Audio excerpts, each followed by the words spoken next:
एक परिवार अपनी बेटी को तांत्रिक के पास ले जाते हैं और बोलते हैं कि इसको बहुत ज़्यादा गुस्सा आता है।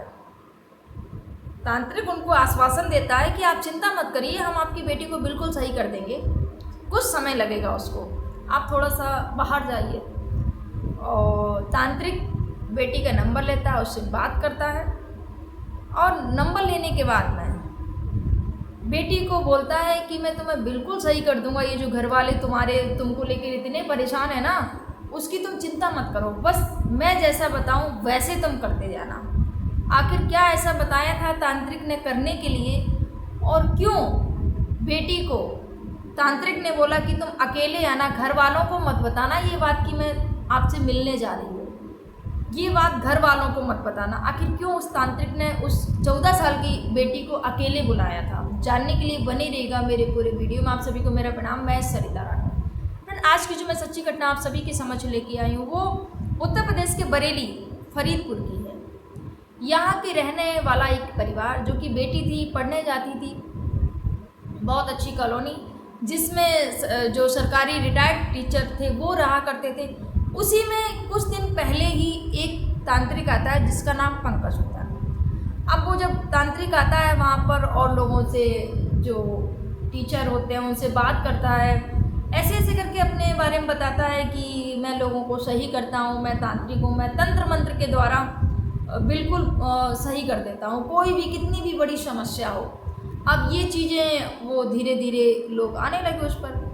एक और परिवार आया, उन्होंने बोला कि ऐसा है, एक जो बेटी थी कि जो मेरी बिटिया रानी है बहुत गुस्सा करती है, मैं 14 साल की बेटी कि बहुत ज़्यादा मेरी बेटी गुस्सा करती है, उसके लिए कुछ बताइए।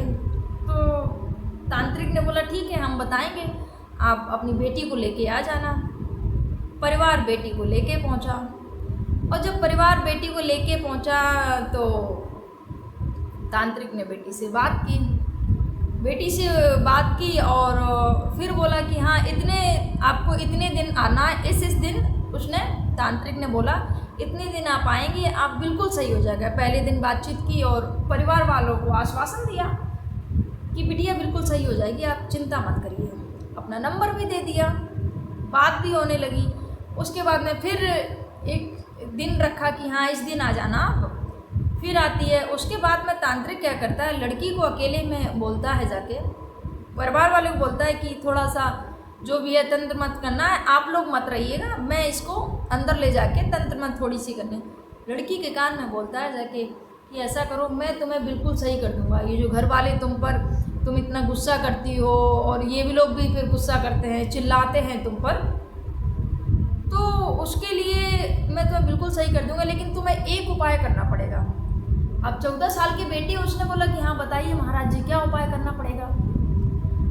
उसने बोला बेटी को कि घर वालों के बिना बताए रात को 12 बजे जहाँ मैं बुलाऊं वहाँ पर आ जाना तुम। अब लड़की को ये बात अकेले में उसने बोल दी कि जहाँ मैं बुलाऊं वहाँ पर आ जाना, और नंबर तो है ही मेरा घर वालों के पास में, और बात करना उससे और आ जाना मेरे पास में।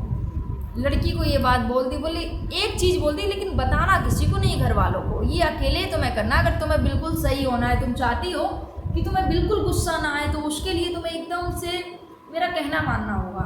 अब लड़की जो थी सोचती है कि ठीक है, मुझे गुस्सा नहीं आएगा, मैं अपने आप को कंट्रोल नहीं कर पाती हूँ गुस्से पर, अगर ये सही कर देंगे तो ठीक है, मैं आ जाऊँगी। लड़की हाँ बोल देती है, घर जाती है। उसके बाद में लड़की माता पिता से नहीं बताती है, क्योंकि तांत्रिक ने मना किया था कि माता पिता को नहीं बताना है। अब लड़की ने नहीं बताया। उसके बाद में जैसे ही सब लोगों ने भोजन किया, बेफिक्र भोजन करने के बाद में सब लोग सो जाते हैं। लड़की क्या करती है, जैसे कि तांत्रिक ने बोला था कि 12 बजे रात को आना है, जो ठिकाना था वो भी बता दिया था। अब लड़की उस खुफिया जगह पर 12 बजे रात में अकेले निकल जाती है मोबाइल लेके, क्योंकि बात कैसे होगी, कहाँ पर आना है, क्या है। अब जब मोबाइल लेके निकल जाती है लड़की, उस खुफिया जगह पर पहुंच जाती है उसके तांत्रिक के पास में। अब जब तांत्रिक के पास में पहुंच जाती है लड़की 12 बजे उसके पास में, उसके बाद में वो क्या करता है, उसको दूसरी जगह लेके जाता है, उस जगह से दूसरी जगह उस लड़की को लेके जाता है। अब जब अपने बस में कर लेता है उस लड़की को, दूसरे के लेके जाता है, उसके बाद में क्या होता है कि जो घर वाले थे उन्होंने देखा कि बेटी है नहीं है, तो घर वाले बहुत ज़्यादा परेशान होते हैं। अब उन्होंने आसपास देखना शुरू कर दिया, बेटी का कहीं पता नहीं। थक हार के घर वाले थाने जाते हैं और थाने में शिकायत दर्ज कराते हैं कि ऐसे ऐसे करके मेरी बेटी का पता नहीं चल रहा है, आप प्लीज़ जल्दी करिएगा, कुछ अनहोनी ना हो जाए मेरी बेटी के साथ में। और ऐसे घर वालों पूछा पुलिस ने कि क्या हुआ था बताइए, कि बोले कुछ नहीं, तांत्रिक के पास मैं लेके गए थे बेटी को, उसके बाद में उसको क्या हुआ मुझे नहीं पता, और वो आज घर से गायब है। अब घर वालों से पूछा कि आप क्या उस तांत्रिक के पास गए थे फिर देखने के लिए वहाँ पर, बोले हाँ तांत्रिक तो है ही नहीं उस जगह पे, जहाँ तांत्रिक रहता था उस जगह पे तांत्रिक नहीं है। अब पुलिस का जो शक था वो बढ़ जाता है। पुलिस ने क्या किया, सर्विलांस पर जो फ़ोन था उसको लिया तुरंत। यहाँ पर मैं पुलिस की तारीफ़ करूँगी कि अगर तुरंत इस बेटी को ये जो नंबर पर अगर सर्विलांस पर नहीं लेते तो शायद इस बेटी के साथ में भी कुछ गलत हो सकता था। अक्सर आप देखते हैं कि जो ये जो घटनाएं ऐसी हो जाती हैं, यहाँ पर कुछ पुलिसकर्मी क्या करते हैं कि ढीला डाल देते हैं। जैसे कि एक घटना बरेली में हुई थी, बेटी 13-14 साल की लड़की थी, पढ़ती थी 8th में या 8th क्लास में पढ़ती थी। लड़की घर से गायब हुई, लड़के के साथ, नाबालिग बेटी दूसरे लड़के के साथ में, जो भी है बहला फुसला के उसको लेके गए, यहाँ तो तांत्रिक लेके गया, वो लड़का लेके गया। घर वाले बोलते हैं जाके FIR के लिए। अगर उस समय पुलिस शायद कॉल डिटेल को सर्विलांस पर ले लेती और कोशिश करती तो शायद आज वो बेटी, जो बरेली की जो बेटी थी, वो भी शायद जीवित होती। लेकिन वहाँ पर पुलिस वाले वो कर देते हैं, इग्नोर करते हैं कि अरे आ जाएगी बेटी, हम इतने दिन में आपकी बेटी को ढूंढ के ले आएंगे। और ये भी होता है कि हाँ 24 घंटे के पहले हम FIR दर्ज नहीं करेंगे। लेकिन यहाँ पर पुलिस ने तुरंत सख्ती दिखाई और तुरंत मोबाइल को सर्विलांस उस पर डाला।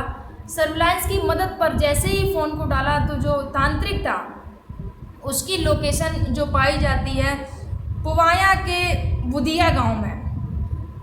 जब पुवाया के बुधिया गांव में उसकी लोकेशन पाई जाती है, तुरंत वहां पर चल देते हैं, उनके परिवार वालों को लेते हैं, खुद उसको पूरे जो गांव था उसकी घेराबंदी कर लेती है, कैसे भी करके ये जो तांत्रिक है ये यहाँ से निकल के ना जा पाए। और उनका जो प्लान था जो घेराबंदी वाला वो भी सक्सेस हुआ। पूरे गांव को घेर लिया जाता है, जहाँ लोकेशन थी वहाँ से उस तांत्रिक को गिरफ्तार कर लिया जाता है। और गिरफ्तार करने के बाद में वो बेटी को भी बरामद कर लिया जाता है, बेटी भी उसके पास में थी। तो ऐसे करके मतलब तंत्र क्रिया के बहाने से उस बेटी को बुला के उसका अपहरण कर लिया। सोचिए अपहरण ही करना हुआ, वहाँ से जो ठिकाना था वहाँ से उस बेटी को ये जो पुवाया जो ये जो गांव है वहाँ पर बुधिया गांव में वहाँ लेकर पहुँच गया। अगर समय पर नहीं पहुँचे तो बेटी के साथ में कुछ गलत भी हो सकता है। उसके बाद में जब उसको गिरफ्तार कर लिया गया, पता चला वहाँ पर कि ये शादीशुदा नहीं है, इसकी शादी नहीं, पहले भी ये बहुत सारी महिलाओं और लड़कियों के साथ में ऐसी बहुत सारी हरकतें ये कर चुका है। तो फिलहाल जो भी तांत्रिक के खिलाफ जो कार्रवाई होगी, पुलिस ने गिरफ्तार कर लिया और कड़ी से कड़ी कार्रवाई होगी, वहाँ जो पुलिस का कहना है फिलहाल। लेकिन ये जो वीडियो सुनाने का उद्देश्य आपको जागरूक करना है। मेरी बेटियाँ क्या कि जो कम एज होती है ना, बहुत ज़्यादा लोगों की बातों में आ जाते हैं कि हाँ इतनी ज़्यादा परिपक्वता नहीं होती है, समझने की सोचने की क्षमता नहीं होती कि क्या सही क्या गलत, इसका वो पता नहीं होता है, ये जो कम एज होती है। और इसी एज में लोग आपको बहला के फुसलाने की कोशिश करेंगे। बहुत सारे ऐसे केसेस होते हैं, या लड़कियों को ही बहला के फुसला के उनको ले जाएंगे घर से, उनको बेच देते हैं जाके। यहाँ पर तो ये जो तांत्रिक ने हरकत की, ये भी लड़की को ये अगवा कर लिया इसने कि घर वालों को नहीं बताना, अकेले आना, और कुछ भी गलत हो सकता था। लेकिन यहाँ पर पुलिस की तारीफ़ करूँगी मैं कि सही समय पर उस बेटी को बचा लिया गया, उसके साथ कुछ भी गलत होने से उस बेटी को बचा लिया गया। और फिलहाल बस यही बोलूँगी, किसी पर ऐसे विश्वास मत करिएगा। अगर कोई भी आपको कुछ भी बोलता है तो अपने माता पिता को ज़रूर बताइएगा। बच्चों को लगता है कि नहीं हम सब कुछ संभाल लेंगे, हम बड़े हो गए हैं, आप इतने बड़े नहीं हो गए कि आप सब कुछ संभाल लेंगे। अभी ये जो घटना हुई है ये सिसरी वाली मुंबई वाली, उसमें अगर वो बेटी उस लड़के से जो दाऊद शेख था उससे मिलने नहीं जाती तो शायद उसकी हत्या नहीं होती, क्योंकि उसके प्रेमी ने, दाऊद शेख ने उसके हत्या कर दी थी। तो बस यही बोलूँगी कि मेरी बेटियों, ऐसे कहीं भी निकल के मत जाया करो, अपने माता पिता को बिना बताए हुए, और किसी के चक्कर में कभी मत पड़ना कि कितना भी कोई आपको प्रलोभन दे, कितना भी कोई बोले आप कितनी खूबसूरत हैं या मैं आपसे बहुत प्यार करता हूँ या कुछ भी हो, लेकिन नहीं, किसी की बातों में नहीं आना है। अपने माँ बाप को बताइए, कोई भी बात है अपने माता पिता को बताइए, अपने बहन भाइयों को बताइए, लेकिन और किसी दूसरे पर कभी भी विश्वास मत करिएगा। यही कहना चाहूँगी। आपके क्या विचार है कमेंट जरूर करिएगा। आप सभी को मेरा प्रणाम। जय हिंद, जय भारत, जय सिया।